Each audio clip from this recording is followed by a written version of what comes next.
नमस्कार। आप सभी का स्वागत है हमारे इस यूट्यूब चैनल खुशहाल ज़िंदगी में।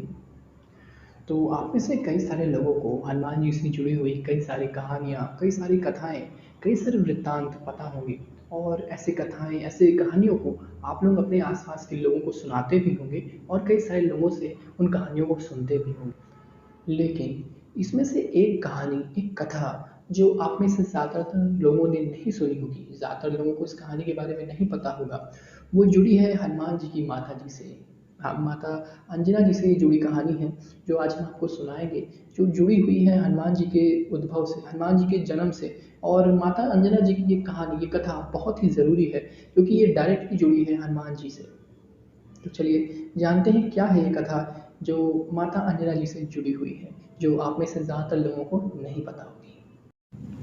तो कहानी या कथा शुरू होती है कुछ इस तरह। एक बार की बात है, देवराज इंद्र की सभा लगी हुई थी, जिसमें अपने क्रोध के लिए विशेष रूप से लोकप्रिय ऋषि दुर्वासा जी पहुंचे हुए थे।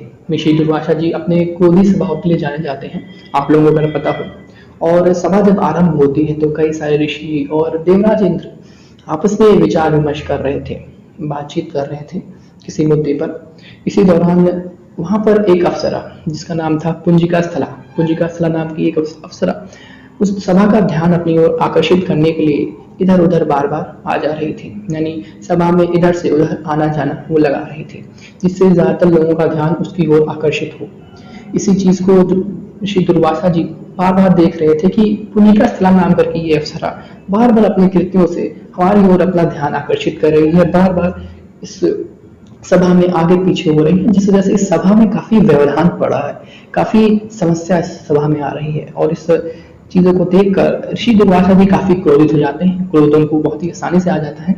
इस चीज को देखकर ऋषि दुर्वासा जी क्रोधित हो जाते हैं और उन्हें श्राप दे देते हैं। जी हाँ, पुंजिका स्थला नाम की इस अप्सरा को ऋषि जी श्राप दे देते हैं, ऋषि दुर्वासा श्राप दे देते हैं और कहते हैं कि जिस तरह तू इस पूरी सभा में वानर की भांति, बंदर की भांति इधर उधर भटक रही है, जैसे बंदर बंदर या वानर सभा में, या आपने देखा होगा बंदरों को या वानरों को जो आसपास देखिए आप उछल कूद करते रहते हैं, उस तरह से इस सभा में तू व्यवधान डाल रही है। जा, मैं तुझे श्राप देता हूँ कि तू वानर ही बनेगी, तू बंदर ही बनेगी। इस तरह का श्राप जब ऋषि दुर्वासा जी के मुख से निकला तो यह सुनकर अप्सरा काफी भयभीत हो जाती है। वह ऋषि जी से क्षमा याचना मांगने लगती है, माफी मांगने लगती है कि ऋषिवर मुझे माफ करे, मुझसे भूल हो गई। और खूब प्रयत्न करने पर जब ऋषि दुर्वासा जी का गुस्सा ठंडा होता है तो अब वो कहते हैं कि अगर तुम अपनी गलती को दोबारा नहीं दोहराती हो तो मैं तुम्हें क्षमा करता हूँ। तो इस पे अप्सरा कहती जी हाँ, मैं अपनी गलती के लिए क्षमा चाहती हूँ और मैं इस तरह की गलती दोबारा नहीं करूंगी।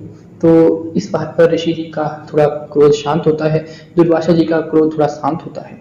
इसके बाद वो कहते हैं कि अपने चंचल स्वभाव के कारण तू वानर जाति में राजा विराज की कन्या के रूप में धरती पर जन्म तो लेगी, लेकिन मैं तुम्हें एक आशीर्वाद भी देता हूँ कि तुम्हारे कोख से, तुम्हारे गर्भ से एक बड़ा ही बलशाली, यशस्वी और एक बहुत ही बड़े प्रभाव वाला प्रभु भक्त बालक पैदा होगा, जिसको जो अमर रहेगा कई युगों तक, जो युगों युगों तक अमर रहेगा। ऐसा बालक आपकी गर्भ, आपकी कोख से पैदा होगा। इस बात को सुनकर पुंजिका स्थला नाम की उस अप्सरा को काफी संतुष्टि मिलती है। और आप लोगों को पता ही होगा कि हम किसकी बात कर रहे हैं। जी, हम बात करें हनुमान जी की। और ये जो पुंजिका स्थला करके अप्सरा थी, वे आगे चलकर माता अंजना जी के रूप में जन्म लेती हैं और उन्हीं की गर्भ से हनुमान जी का जन्म होता है। आप लोगों को पता ही होगा, काफी ये कथा प्रचलित है। तो इस तरह जो अप्सरा, पुंजिका स्थला अप्सरा थी, वो अगले जन्म में माता अंजना जी के रूप में आती हैं और उनकी कोख से, उनके ही गर्भ से श्री हनुमान जी का जन्म होता है। और ये थी आज की हमारी कथा। अगर आपको हमारी कहानी कथा अच्छी लगती है तो प्लीज़ हमारे चैनल को लाइक, शेयर और सब्सक्राइब करिएगा। Thanks for watching.